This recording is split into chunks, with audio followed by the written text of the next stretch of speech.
नमस्कार विद्यार्थी मित्रांनो, बघा मेकॅनिक्स ऑफ स्ट्रक्चर म्हणजे मॉस बघा त्यातला एक आपल्याकडे अजून कट ऑफ सेक्शनचा एक न्यूमेरिकल आहे. बघा हा एक वरचा एक रेक्टँगल आहे आणि याच्यामध्ये एक स्क्वेअर होल आहे. हे आपल्याला मायनस करायचं आहे लक्षात, म्हणजे रेक्टँगल मधनं हा स्क्वेअर आपण मायनस करू. तर बघा इथे सगळ्यात पहिल्यांदा एरिया 1 काढून घ्या. बघा एरिया 1 बघायला गेलं तर लेंथ इंटू ब्रेथ बघा आपल्याकडे याची 150 इंटू बघा ही विड्थ आणि ही डेप्थ म्हणजे 150 इंटू 200 एरिया 1 बघा तो 150 इंटू 200 म्हणजे एरिया 1 आपल्याकडे आहे 30,000. बघा त्यानंतर A2 मध्ये बघा दुसरी फिगर आपल्याला स्क्वेअर दिसते. तर स्क्वेअरचा फॉर्म्युला आहे साइड स्क्वेअर म्हणजे 50 चा स्क्वेअर. बघा 50 स्क्वेअर 2500 mm स्क्वेअर इथं सुद्धा mm स्क्वेअर. बघा अशा पद्धतीने आपण एरिया 1 आणि एरिया 2 फाइंड आउट केला. त्यानंतर लक्षात घ्या आपल्याला कट सेक्शन जो आहे तो आपल्याला काढायचा आहे म्हणजे एमआय ऑफ सेक्शन. आता त्यानंतर हा झाल्यानंतर बघा आपण H1 चं काम करू. वरतून सुरुवात करू. लक्षात घ्या H1 पहिल्या फिगर मध्ये बघा सेंट्रॉइड आपल्याला काढायचा आहे 200 आहे.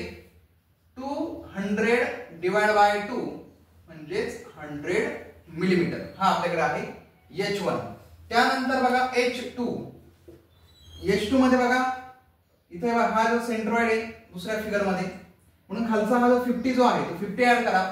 50 प्लस बघा हा जो स्क्वेअरची डेप्थ तुम्हाला दिसते ही 50 त्याचा सेंट्रॉइड म्हणजे 50 डिवाइड बाय 2 म्हणजे हा होईल आपल्याकडे 75 मिलीमीटर.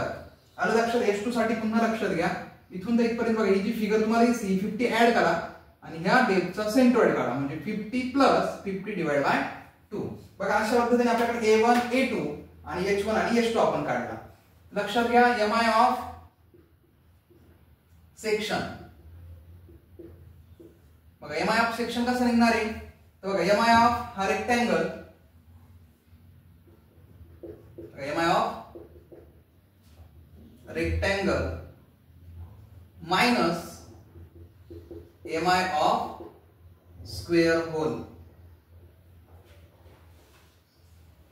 आलं लक्षात. म्हणजे रेक्टँगलच्या मोमेंट ऑफ इनर्शिया मधनं आपल्याला स्क्वेअरचा मोमेंट ऑफ इनर्शिया काय करायचा आहे मायनस करायचा आहे. बघा त्यानंतर आपला मोमेंट ऑफ सेक्शन निघतो. बघा इथं स्क्वेअर मध्ये नीट ऑब्झर्व करा रेक्टँगल मध्ये नीट ऑब्झर्व करा B इंटू डी क्यूब. बघा आपल्याकडे फॉर्म्युला आहे B D cube upon 12 plus A1 H1 square हा झाला moment of inertia of rectangle B D cube divide by 12 plus A1 H1 square minus बघा इथे बघा स्क्वेअर साठी आता हा आपण मायनस करावा लागणार आहे स्क्वेअरचा. इथे फॉर्म्युला लक्षात घ्या स्मॉल b d क्यूब. बघा पहिल्या रेक्टँगल साठी आपण कॅपिटल कन्सिडर केलं आणि मधल्या फिगर साठी आपण स्मॉल b आणि d कन्सिडर करू म्हणजे b d क्यूब याला ब्रॅकेट टाकून घ्या म्हणजे small b d cube by 12 plus a2 h2 square. बघा अशा पद्धतीने आपण moment of inertia of rectangle मधनं moment of inertia of square whole काय करतो मायनस करतोय. बघा आता व्हॅल्यू पुट अप करा. बी मध्ये बघायला गेलं तर हा 150 याची डेप्थ बघा 200 तर cube divide by 12 plus area 1 30,000 into H1 100 त्याचा स्क्वेअर मायनस इथे लक्षात घ्या स्मॉल b इथे बघा सेकंड फिगर मध्ये दुसरी फिगर स्क्वेअर मध्ये 50 डेप्थ सुद्धा त्याची आहे 50 त्याचा cube divide by 12 plus A2 ची व्हॅल्यू बघा 2500 इंटू H2 म्हणजे 75 चा स्क्वेअर.